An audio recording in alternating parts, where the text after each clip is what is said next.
já achou Neemias capítulo 4 aí, da glória a Deus? Eita, irmãos, glória a Deus. Amém. Glória a Deus. Vamos orar. Pai Santo, nós queremos ouvir a Tua voz. Nós queremos, Senhor, que o Senhor fale conosco, esquente o nosso coração, nos motive, Senhor, abra o nosso entendimento. Nós te pedimos que a Tua presença real, doce, santa, se faça presente agora na hora da mensagem. Em nome de Jesus, amém e amém. Queridos, para todo mundo, eu acho que todo mundo aqui conhece quem foi o profeta Neemias. Neemias, ele foi responsável pela reconstrução dos muros de Jerusalém. Vocês conhecem a história, vocês sabem que Jerusalém vivia sendo levada em cativeiro, voltava para o cativeiro, saía de novo e toda hora estava embaraçada com alguma coisa.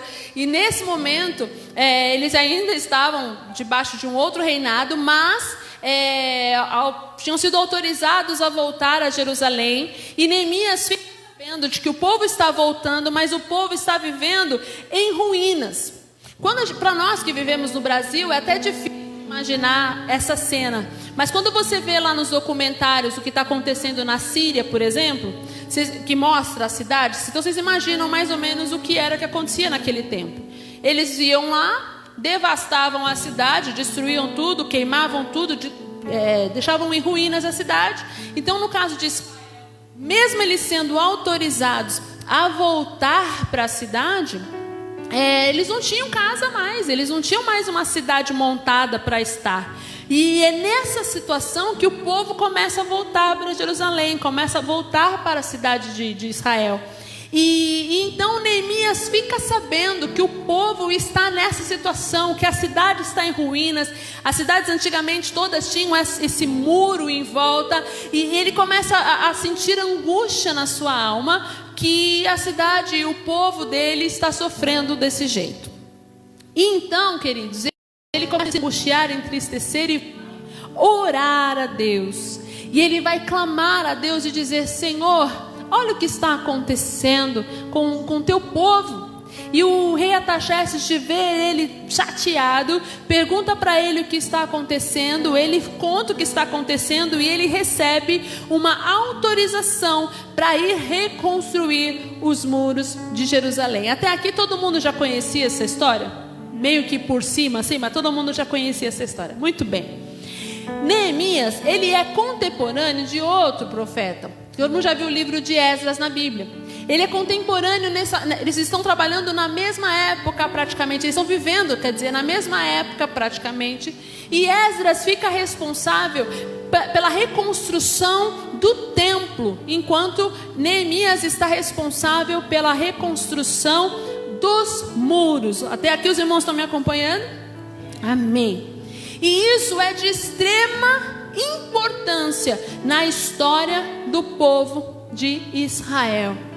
Havia uma promessa, havia liberado sobre o povo de Israel que o Messias, Jesus Cristo, viria do povo de Israel, da linhagem de Davi. Todo mundo sabe disso.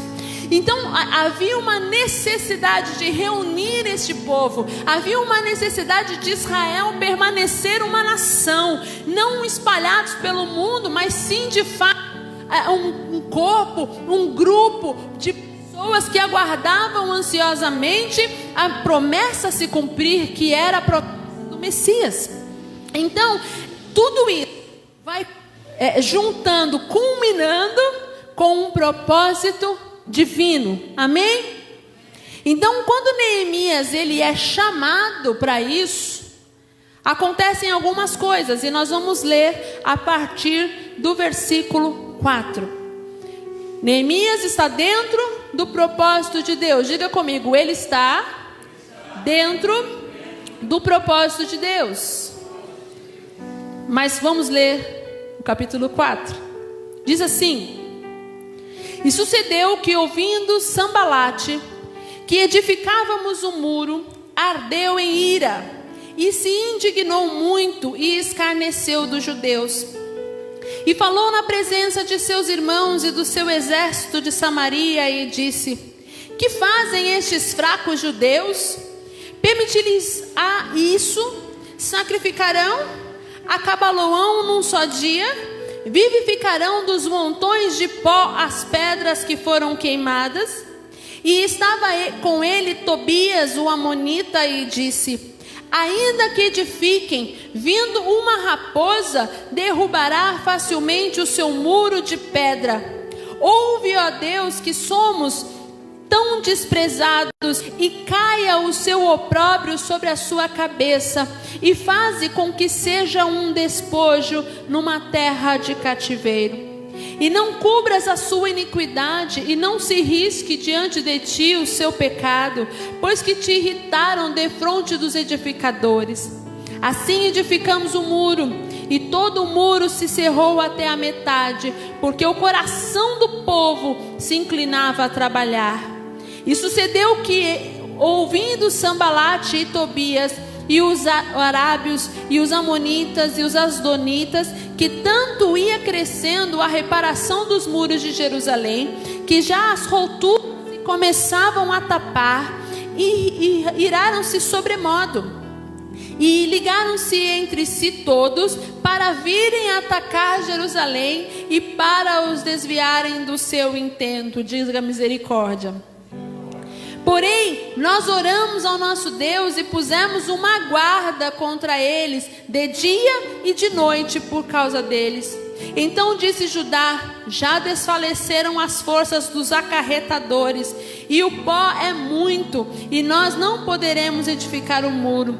Disseram, porém, os nossos inimigos: nada saberão disso, nem verão, até que entremos no meio deles e o matemos. Assim faremos cessar a obra. E sucedeu que, vindo os judeus que habitavam entre eles, 10 vezes nos disseram que todos os lugares tornavam a nós.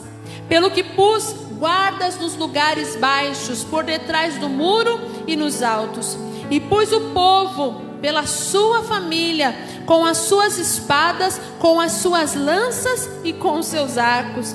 E olhei e levantei-me e disse aos nobres e aos magistrados e ao resto do povo: não os temais, lembrai-vos do Senhor grande e terrível, e pelejai pelos vossos irmãos, vossos filhos, vossas mulheres, vossas casas.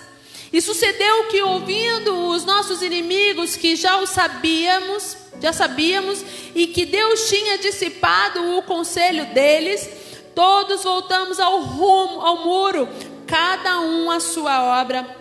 E sucedeu que desde aquele dia, metade dos meus moços trabalhava na obra, e a outra metade deles tinha as lanças, os escudos e os arcos e as couraças. E os chefes estavam por detrás de toda a casa de Judá. E os que edificavam o muro e os traziam as cargas, e os que carregavam, cada um com uma mão fazia, e com a outra tinha as armas. E os edificadores, cada um trazia sua espada cingida no lombo e edificavam. E o que tocava a trombeta estava junto comigo. E disse eu aos nobres e aos magistrados e ao resto do povo: grande e extensa é a obra, e nós estamos apartados do muro, longe uns dos outros. No lugar onde ouvirdes o som da buzina, ali vos ajunteis conosco, e o nosso Deus pelejará por nós. Diga misericórdia. Assim trabalhávamos na obra, e metade deles tinha as lanças desde a subida da alva até o sair da estrela. Também naquele tempo disse ao povo, cada um com seu moço: fique em Jerusalém, para que de noite nos sirva de guarda e de dia na obra. E nem eu, nem meus irmãos, nem meus moços, nem os homens na guarda que me seguiam, largávamos as nossas vestes, cada um ia com as suas armas à água. Por que eu falei para você falar misericórdia? Porque imagina você num projeto que Deus chamou você para fazer, e de repente você é atacado de todos os lados, de dia, de noite, e não querem deixar você concluir o projeto, e pessoas que não teriam motivo para ter ira, mas têm ira contra o projeto que Deus mandou você fazer. E foi essa a situação em que Neemias enfrentou. Ele gostaria de reconstruir os muros, Deus queria que ele reconstruísse os muros. E aqui nós aprendemos já a primeira lição de todas. É necessário alinharmos as nossas angústias, as nossas petições, os nossos desejos aos projetos de Deus, que é para recebermos a autorização do Senhor para fazer. A segunda coisa que nós aprendemos e que nós vemos é que mesmo quando nós estamos debaixo ali da orientação do Senhor, da vontade de Deus, muitos inimigos se levantam para atrapalhar o propósito e o projeto de Deus nas nossas vidas. Qual é o posicionamento então que nós devemos ter para garantir que no final haverá vitória? É não desistir. É olhar para a situação e dizer: se Deus me mandou fazer, nada poderá impedir este propósito de ser concluído. E Neemias olha para a situação e diz: estão vindo contra nós, então peguem suas lanças, não temais, defenda a sua casa, defenda o projeto de Deus, esteja trabalhando, mas esteja em alerta também, para enfrentar todos os seus inimigos. O problema é que às vezes a gente foca no trabalho, e não está errado focar no trabalho, mas a gente esquece de estar do outro lado em vigília. Aí o inimigo vem e derruba todo o trabalho que você construiu até aquele momento. Neemias havia construído, o povo havia construído até a metade dos muros, quando então eles decidem ir e acabar com a obra. Mas então Neemias se prepara para não perder o trabalho que já havia sido feito. E nós precisamos entender que tudo isso que está escrito nos ensina. É necessário estar sempre alerta. Diga comigo, sempre alerta. A segunda coisa que nós aprendemos então, que está lá no versículo 9, é não ter medo. É necessário preparar, reunir, ajeitar, estrategiar, mas é necessário também, nós falamos primeiro, a vigilância. Uma vez com as guardas em seus posicionamentos, o que nós precisamos fazer? Não ter medo. O medo é paralisador. O medo faz a gente voltar para trás. Nós não podemos ter medo. Vamos avançar, porque se o propósito é de Deus, se eu estou alinhado ao propósito de Deus, a obra será concluída. Eu não sei você, eu nunca trabalhei com uma espada na mão, mas eu imagino que deva ser difícil. Você pega, e a gente tem modernidade hoje de ferramentas, não é verdade? Imagina naquela época. Pega um machadinho, na outra a espada. Pega uma pá, na outra... Quem já trabalhou com pá aqui, gente? Eu já trabalhei com pá, gente. A bichinha é pesada, né? Imagina você pegar com uma mão só. Para mim, impossível, mas para Deus, não. O Senhor fortalecia. Eu já conhecia, obviamente, essa história, mas hoje, relendo, me chamou uma atenção algo. Pastora, você está ficando maluca. Não estou, não. No final você vai entender. Eles ficavam de guarda de noite e trabalhavam de dia. Como só tão gente próxima aqui, que são próximos, né, da família, então eu vou falar para você falar para o seu irmão aí do lado, tá? Pergunta para o seu irmão assim: tá cansadinho? Eles ficavam de guarda de noite. Quem já passou a noite em claro aqui? No dia seguinte, o que você quer? Dormir. Não, tem par para você no dia seguinte. Não dá para ficar cansadinho quando o propósito é desse tamanho. É importante dizer para os irmãos que a reconstrução do muro... Mas pastora, que doença é essa aí? Que coisa xarope. Um muro. Vou te dizer o que significava um muro no caso de Jerusalém. Reconstruir os muros estava trazendo para Israel, para a nação toda, dignidade. Estava dizendo para eles: olha, vocês são aquele povo escolhido que Deus tirou do Egito. O que é que vocês estão fazendo em terra estranha? Vem para Jerusalém, onde tem muros ao seu redor. Reconstruir os muros estava trazendo para eles: ei, vocês vão voltar a ter lugar de adoração, vocês vão voltar a ter um Deus sobre vocês, vocês vão voltar para aquilo que Deus chamou vocês. Então não era apenas um muro, mas era a volta da dignidade deles como servos e filhos de Deus. Então eles tinham, diga comigo assim, pressa de voltar a ser filho de Deus. Eles tinham pressa de voltar a ser raça eleita.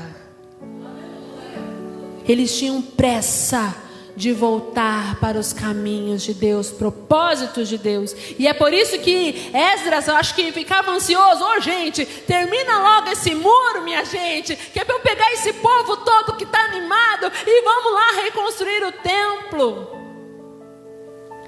E a Bíblia disse aqui nesse capítulo que nós lemos agora, se eu não me engano no 16, depois alguém acha para mim e sopra por favor, que ele fala assim, que o povo estava animado para trabalhar. Você está animado para mudar a realidade da sua vida, da sua história, da sua igreja? É necessário ter ânimo. É necessário entender que às vezes vai ser preciso trabalhar de dia, de noite, não ter descanso, mas que a vitória no final, você vai olhar e vai dizer: nossa, que muro bonito que ficou. Atrás dos muros é lugar de segurança. O medo tem que ir embora. Queridos, muitas vezes nas nossas vidas as coisas não andam, não vão para frente por causa do medo, por causa de nossas inseguranças, por causa de nossas incertezas. E nessa noite Deus está dizendo para mim e você: pega a tua ferramenta, pega a sua espada, para de ter medo, porque eu fui aquele que disse, e eu garanto a sua vitória. Nós temos medo e o medo vai nos paralisando no meio do caminho. Comece a olhar para Deus e para as necessidades de Deus não, mas os propósitos de Deus, e alinhar com as tuas necessidades. O que acontece muitas vezes é que nós queremos muitas coisas que não estão nos planos de Deus, e o Deus quer algo de nós, quer algo para nós, e nós relutamos contra. Aí a vida começa a ficar difícil, a gente não sabe por quê. Ei, alinha o teu desejo ao propósito de Deus. Pega a tua arma, lança fora o medo e trabalha. Queridos, não existe o sucesso sem trabalho. E quando eu digo sucesso, eu não estou falando aqui de carteira cheia de dinheiro, porque tem gente com carteira cheia de dinheiro que não tem sucesso. Eu estou falando de felicidade, de alegria plena, de paz que vem do Espírito Santo. Eu estou dizendo de gente que é satisfeita em Deus, independente das circunstâncias, porque Ele alinhou o projeto de vida dele com o projeto de Deus para a vida dele, e as coisas caminham. Não existe crente que consiga viver uma vida independente do projeto e do plano de Deus. Se você está vivendo assim, se a sua vida tem sido conduzida assim, para tudo, pergunta para Deus qual é o projeto. Porque as lutas vêm, como vieram na reconstrução dos muros. Mas quando Deus está garantindo que você está no caminho certo, meu querido e minha querida, a obra chega ao final. E você vai desfrutar desta reconstrução. Eu não sei o que é que você precisa na sua vida ver reconstruído. Eu não sei se você está precisando de dignidade na sua história. Eu não sei se você está precisando de proteção na sua história. Eu não sei se você está precisando de uma satisfação na sua história. Mas o que eu sei é que Deus tem tudo isso para você. Deus quer motivar você a seguir o que é certo seguir. Deus quer trazer para você uma esperança. Lembra que eu falei no começo? O povo sabia que de Jerusalém, da linhagem de Davi, viria o Messias. Eles fora, eles não tinham esperança mais. Eles estavam começando a esfriar em seu coração. A partir do momento que alguém disse, vamos reconstruir os muros, eles falam, o Messias. Às vezes você está vivendo uma vida onde a esperança não faz mais parte da sua vida, não faz mais parte da sua história. Ei, traga esperança para a sua vida, traga esperança para a sua história. Através do quê? Através de alinhar os teus propósitos aos propósitos de Deus. Nesse momento, quando o povo estava animado, todo mundo trabalhando na reconstrução dos muros, houve um grande avivamento. Neemias era um homem de oração. Tudo ele apresentava a Deus em oração. E ele começou a passar isso para o povo. Ei, gente, vamos orar, vamos orar. Porque também só trabalhar não dá. Sabia disso? Está certo trabalhar, mas só trabalhar não resolve. Neemias levou o povo a orar, e isso trouxe um grande avivamento na nação de Israel. De repente você está trabalhando muito, de repente você até está vigiando, mas na parte da oração você está negligenciando. Ah, pastora, mas eu preciso de um monte para orar. Ei, você não precisa de um lugar específico para orar, você precisa orar. Quer um monte, suba. Mas se faltou um monte, ora fora do monte mesmo. Ah, pastor, eu não consigo, sabe, orar assim na igreja. Eu oro em casa, não tem problema. A gente tem constrangimento de orar na igreja, né? Ficar mais quietinho. Ora em casa então, mas ore. A Bíblia diz que Neemias, a primeira coisa que ele foi fazer quando ele recebeu a notícia de que a cidade estava em ruínas, ele foi orar. No meio da construção, ele estava levando o povo a orar. Então, 3 coisas nós aprendemos, na verdade: alinhar o projeto com o projeto de Deus. Nós aprendemos a vigiar, lançar fora o medo, e agora nós estamos aprendendo a orar. É fundamental, se você tem algo na sua vida a construir, que você tome esses passos para ter sucesso na sua construção. Ah, pastora, você está pregando, eu estou entendendo, a história de Neemias é super bacana, mas como que eu vou aplicar isso na minha vida? É simples. De repente você tem um familiar seu que você está construindo na vida dele, mas a obra parece que não termina nunca. É ou não é? Você fala, meu Deus, eu estou construindo com pedra. Como que é o nome daquela pedrinha de construção? É pedrinha de brita? Você fala, estou construindo um muro com pedrinha de brita, pastora. Vai demorar anos. Saiba de uma coisa: se você seguir este modelo, se você seguir este passo, não tem como dar errado. Alinha este propósito com Deus. Diga para Deus o que é que você precisa, o que é que está te angustiando. Alinha com Ele. Depois lança fora todo medo. Prepara a estratégia. Monta sua guarda ao redor e vai debaixo da palavra de Deus. Eu imagino, como eu falei aqui, que sendo impossível levantar uma pá com uma mão só, eu imagino que Deus estava com o tempo todo. O maior interessado em reconstruir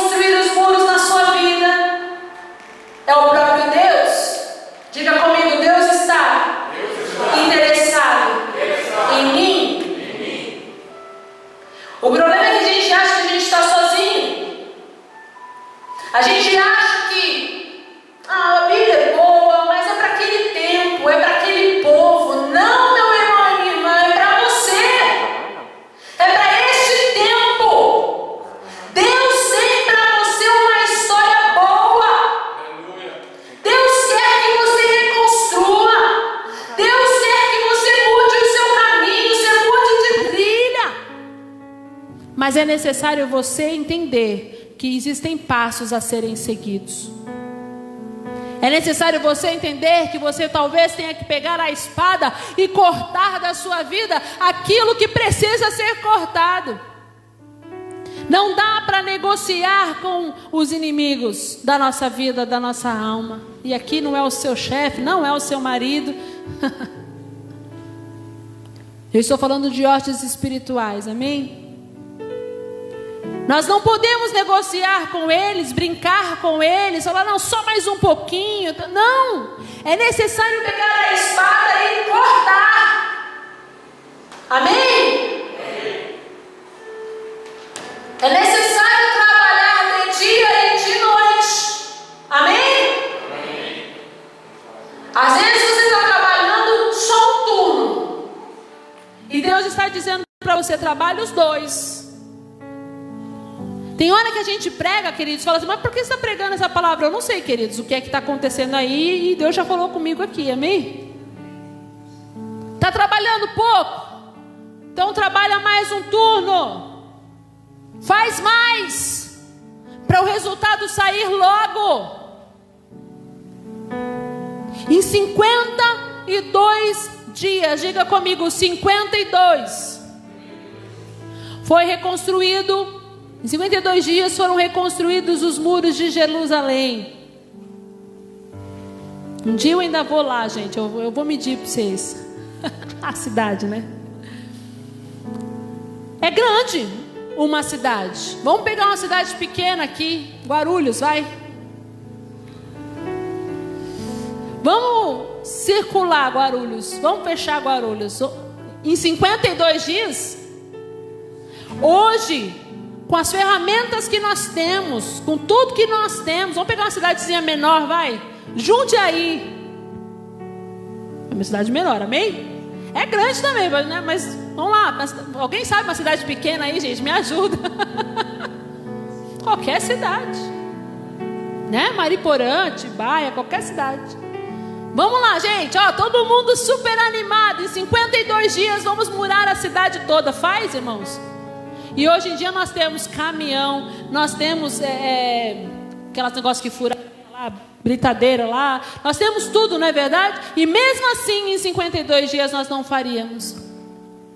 Você pode dizer comigo que você tem certeza que Deus estava com eles nesse projeto? Quando Deus está com você no projeto, o impossível se manifesta. Neemias creu, não duvidou, empenhou a sua vida e instigou outros a empenharem as suas vidas também. Porque quando ele diz assim, olha, vou contextualizar, eu sei que está na internet, eu não quero me alongar tanto, mas eu vou contextualizar só para você entender. Quando nós lemos aqui que ele foi nos nobres, nos magistrados e disse assim, olha, peguem as espadas, defendam suas famílias. Ele estava dizendo assim, olha, João, nós vamos botar um muro aqui em Tucuruvi. Podia ter falado do bairro, né? Ficava mais fácil. Nós vamos circular aqui, ó, Tucuruvi. Nós temos um projeto de construir muros em volta de Tucuruvi. E João, faz o seguinte, pega a espada. Se vierem matar a gente, se vierem atrás da gente para paralisar a obra, você pega a espada, defende sua esposa, defende seus filhos. Olha, não deixe eles paralisarem a gente não. Se aproximou o inimigo, mata. Será que a gente ia topar esse projeto? Ai, pastora, você está falando que... Foi exatamente o que aconteceu. Não só os que estavam envolvidos na construção, os trabalhadores, mas ele disse para o povo todo, disse, olha, se alguém quiser impedir esta obra de ser concluída, você resolve aí. Os irmãos estão entendendo onde eu quero chegar? E aqui, queridos, eu vou dizer não só na sua vida pessoal, mas na parte espiritual da própria igreja, nós precisamos ter esse mesmo raciocínio. Nada vai poder paralisar a obra que Deus mandou fazer. Amém? Chegou na minha mão para resolver, mas eu não sou pastor, eu não sou pastora. Ei, pega a espada, defende aquilo que é teu. Se Deus te chamou para fazer parte da reconstrução dos muros, igreja, participe com espada, com vigilância, faça parte do multirão da construção. Eu não sei aonde é que você vai se envolver, mas se Deus tem mandado você participar da reconstrução, saiba que no 52º dia, você vai olhar e vai dizer: aquele betume fui eu que coloquei, aquele tijolo fui eu que coloquei. Ei, aquele soldado só está vivo porque eu feri o seu inimigo. Os irmãos estão entendendo onde eu quero chegar aqui? Há uma obra a ser feita. Deus chamou voluntários. Chegou uma hora em que até para beber água eles precisavam ir com suas armas. Por quê? Porque a batalha é árdua. Aqui no texto ele disse, Neemias falando, a obra é grande, é longa, não desanimemos, prossigamos até o final. Talvez alguns, quando construiu a metade e viu que os inimigos estavam atacando, olharam e pensaram, será que vale a pena? Alguma coincidência? Ah, tá bom já. Metade tá bom. Não. Metade ainda não traz segurança? Metade ainda não restaura toda a dignidade? Não. Os muros têm que estar erguidos e completos. De repente você está vivendo uma vida que tá bom, né? E Deus está te chamando nessa noite para dizer, a obra não está completa.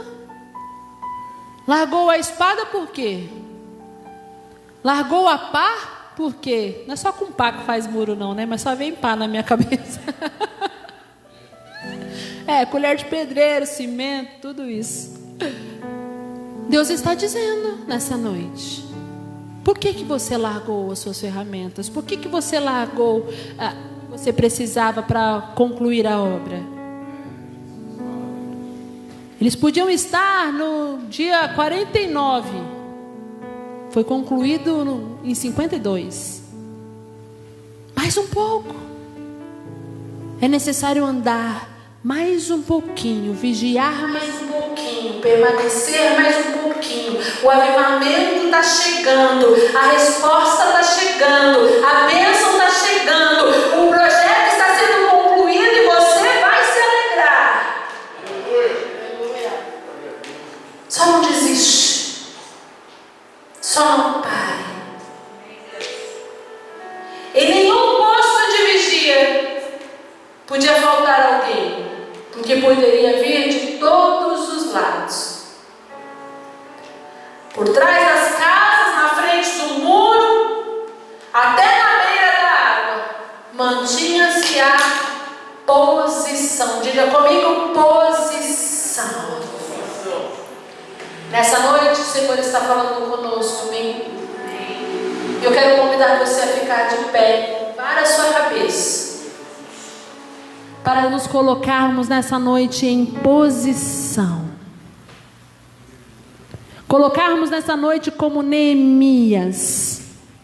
Eis-me aqui, Senhor. Quantos querem dizer eis-me aqui, Senhor? Você, querido, é muito importante no projeto Rios de Amor.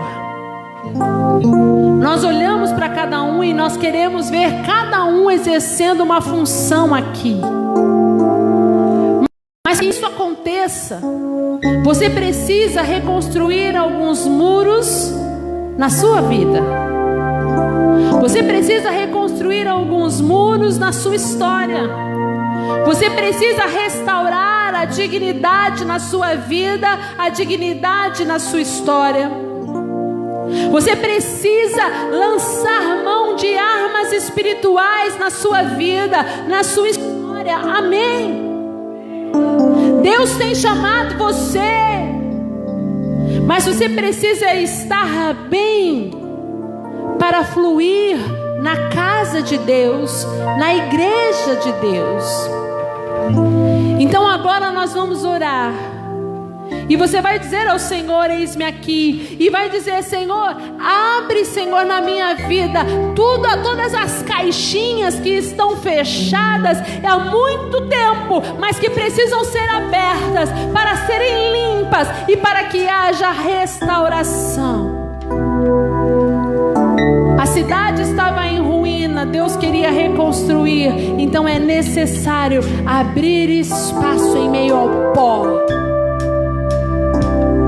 abrir espaço em meio a todo aquele entulho para reconstruir. E nessa noite o Senhor está dizendo: vamos limpar, vamos tirar as ruínas, vamos tirar,